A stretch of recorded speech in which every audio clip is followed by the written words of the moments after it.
some of us to try to hold on to our old ideas, and the result was nil until we let go absolutely. So we must develop new ideas to combat our alcoholism. This is a speaker discussion meeting. Our speaker will share their experience on the topic they've selected from either the Big Book or the 12 and 12. Afterward, we'll open up our meeting for discussion. Please keep your sharing free of profanity, and keep your sharing to 3 to 5 minutes. Thank you. The speaker I selected tonight, I met him back in 2019. I was working with him for a little bit, and I lent him a bunch of CDs. I said I'll never see them again. And then he came back in, and he got his home group in Fourth Dimension, and he brought those CDs back. I was impressed. He's working all three sides of the triangle. He's got some stability now, and with you, I give you Rob.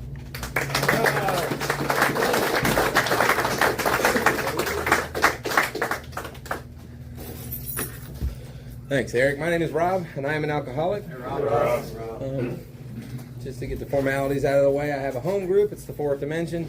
We meet at 4651 Little Road Friday nights at 7 p.m. The meeting runs till 8:15. We got coffee and cookies. We'd love to see you guys down there. I'm part of a sponsorship family. I have a sponsor, and I sponsor other men. And, through hitting the bottom sufficient enough to recover from them, the miracle of working these 12 steps, my compulsion to drink has been completely removed. So this evening I wanted to talk about step 10. I don't really feel like it gets talked about enough. And there's a lot of different ways to look at it. So I was going to read a little bit out of the book and then share on it, and then we'll get the meeting open. And I would prefer to listen to you guys talk to myself, to be honest with you. So on page 84, third paragraph from the top, it says, "This thought brings us to step 10, which suggests we continue to take personal inventory and continue to set right any new mistakes as we go along. We vigorously commenced this way of living as we cleaned up the past. We have entered the world of the Spirit. Our next function is to grow in understanding and effectiveness. This is not an overnight matter. It should continue for our lifetime. Continue to watch for selfishness, dishonesty, resentment, and fear. When these crop up, we ask God at once to remove them. We discuss them with someone immediately and make amends quickly if we have harmed anyone. Then we resolutely turn our thoughts to someone we can help. Love and tolerance of others is our code. We have ceased fighting anything or anyone, even alcohol, for by this time sanity will have returned. We will seldom be interested in liquor. If tempted, we recoil from it as if from a hot flame. We react sanely and normally, and we will find that this has happened automatically. We will see that our new attitude toward liquor has been given us without any thought or effort on our part. It just comes. That is the miracle of it. We are not fighting it, neither are we avoiding temptation. We feel as though we had been placed in a position of neutrality, safe and protected. We have not even sworn off. Instead, the problem has been removed. It does not exist for us. We are neither cocky nor are we afraid. That is our experience. This is how we react so long as we keep in fit spiritual condition. It is easy to let up on the spiritual program of action and rest on our laurels. We are headed for trouble if we do, for alcohol is a subtle foe. We are not cured of alcoholism.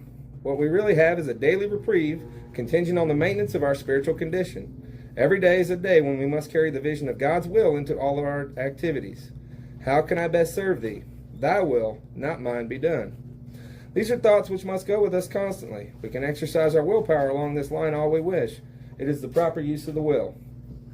Much has already been said about receiving strength, inspiration, and direction from Him who has all knowledge and power. If we have carefully followed directions, we have begun to sense the flow of His Spirit into us. To some extent, we have become God-conscious. We have begun to develop this vital sixth sense, but we must go further, and that means more action. So I'm going to stop there with the reading, just to talk about step 10.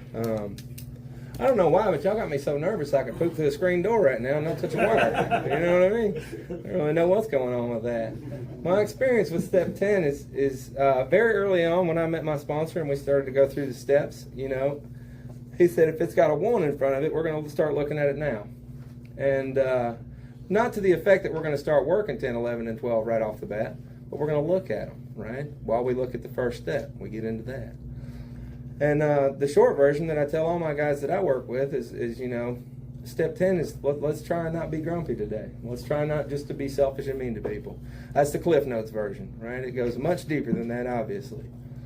But, with that 10th step, I've gotten trained by my sponsor, if you will, that I get on my knees twice a day. When I get out of bed in the morning, I pray. Before I go to bed at night, I pray. through that mechanical process, I have developed an educational variety spiritual experience, right? And it really, really set in after the 5th step. But I want to focus on the 10th step tonight, obviously. Now, when I'm continuing to take personal inventory, that means right now.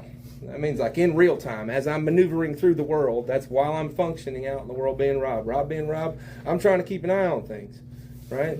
That doesn't mean I wake up in the morning, forget about prayer altogether, just run out the door and, act like a dirtbag all day.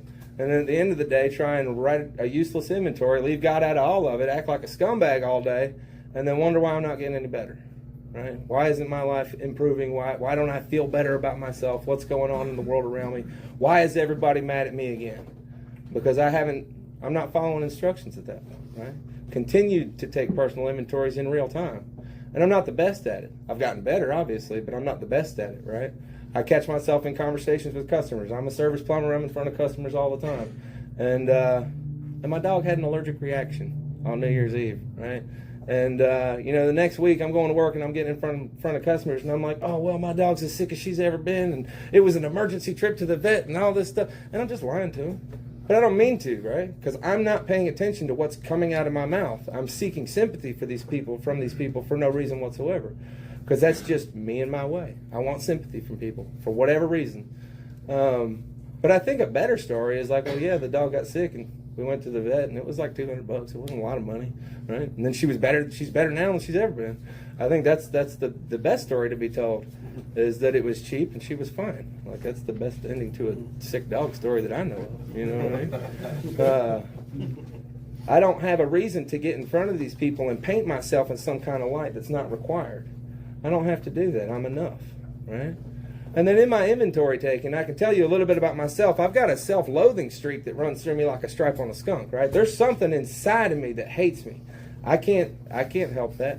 It doesn't matter what I do during the day. There's something inside of me that hates me, right?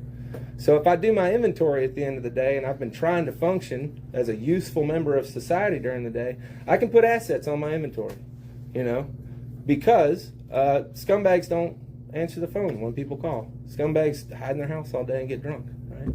So if my inventory has some assets on it, where I'm out trying to help people and I'm doing things that are they're foreign to me, because when I'm caught in myself, I'm not thinking about anybody other than me, right? I'm thinking about right here, right now, doing what I want to do so I can get loaded. And if my inventory at the end of the day has assets on it throughout my day where I've maneuvered through and I've done some things for other people, I can look at that paper and it can prove me wrong. It can show me how flawed my thinking is about myself. This is a tool that I have to fight my self-loathing, is my inventory, right? And I personally found God in inventory. That's where it landed for me. So it's something that I commit to, and it's something that I do. And the reason I started doing it wasn't because I wanted to grow wings and have light beams shoot out of my head, right? I did it because my sponsor told me to do it. That's why I did it. I didn't put any more thinking into it than that. He said do it, so I did it.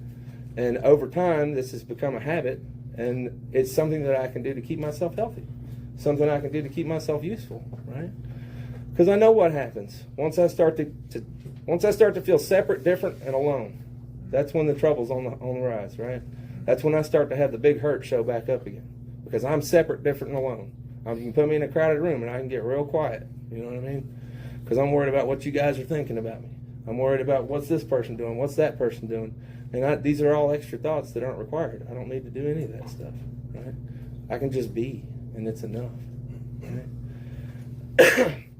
And through inventory, just like we read in the book, if I do happen upon a fear or a resentment, then what I do is what's in the book. I don't make any of this stuff up, right? I'm not Yoda. My sponsor ain't Yoda. He's just not emotionally attached to my problems. I have an opportunity to give it to God, to share it with somebody, and then resolutely turn my thoughts to somebody I can help, right? When I was experiencing some things that I perceived as a hardship last year, my sponsor was like, oh, just go help somebody, right? And that's what I needed to do. That's what I needed to do. But I wasn't in a position to take that kind of advice at the time. It made a rough going for me for a little while. But, through that whole patch, I continued to have a balanced sponsees and show up at a ton of meetings, and time went by and everything's fine now. You know what I mean? If I catch a resentment, it's like the hunter that gets the new rifle. And he gets a new rifle for his birthday and he wants to try this thing out. So he heads up to the Arctic Circle because he wants to bag a polar bear. So he goes to the Arctic Circle and he bags a polar bear, and he's out there inspecting his kill and gets a tap on his shoulder, and it's a bigger polar bear. And it says, man, you shot my son. Now you're either going to let me have my way with you, or I'm going to maul you to death. So as he's recovering in the hospital for a few weeks, he starts to think about this event. And he says, man, I'm going back to the Arctic Circle. I'm going to find that polar bear, and I'm going to shoot him. Right? So he finds another polar bear, looks just like the one that tapped him on the shoulder, shoots him. Next thing you know, he gets another tap on the shoulder. You killed my son. You're either going to let me have my way with you, or I'm going to maul you to death. Now, this continues to go on. He's gone through the hospital 5-6 times at this point, right? He continues to go to the Arctic Circle to shoot this polar bear, and they continue to have their way with him. Right? So he finally gets it. He's going to fix it this time. He goes to the Arctic Circle, finds the biggest polar bear he can find, and shoots him. And then, you know what? He gets a tap on the shoulder. And the polar bear says to him, hey, man, we've been watching you. We don't think this is about hunting at all. Well, I don't know if you get it. That's how resentment works for me, right? It continues to feed itself and grow. And I'm never going to find the biggest or the baddest. I'm never going to be the biggest or the baddest, right? I have to continue to maneuver through this thing and give it to God and share it with another alcoholic, and then resolutely turn my thoughts to somebody I can help and learn to let go, right? And this all takes place in step 10 with inventory. Right? Now, what I talked about initially was a spot check inventory. That's right now. That's us sitting in this meeting right now, me checking my behavior. But there is also the nighttime inventory that we talked about. Now, it might seem like just inventory, but for somebody who is not used to doing any of this stuff, it's a good way to live, because I'm constantly keeping an eye on myself, right? And that's the focus. If I can keep my behavior correct and my attention off of myself, then I can maneuver through this life and not worry about taking a drink, right? And it's all based in the fact that I get a daily reprieve. So nobody ever went to bed tonight and woke up tomorrow morning. We all just get today, and today, and today, and today. So I get up tomorrow morning and I do the same thing I did this morning. And again, a drink never crosses my mind. My compulsion to drink has been completely removed at this point. It's because I do these simple things. You know, I'm not making big chunks of concrete into little chunks of concrete with the swinging hammer. This isn't hard work. This is a shift in my perception. This is a difference in the way that I see the world, and a program of action to go along with it. Right? You know, a reprieve is a stay of execution, and that's really what it is for me. I get one more day based on what I do today. Right? Because relapse has been a big part of my story in the past, and I bet you I might have 2 weeks in me if I stay away from these rooms for 2 weeks. That's about how much time I got before I'm drunk and burning my life to the ground one more time. And it's not too much. It's all for fun and for free. So I think that's what I got. Thank you, guys.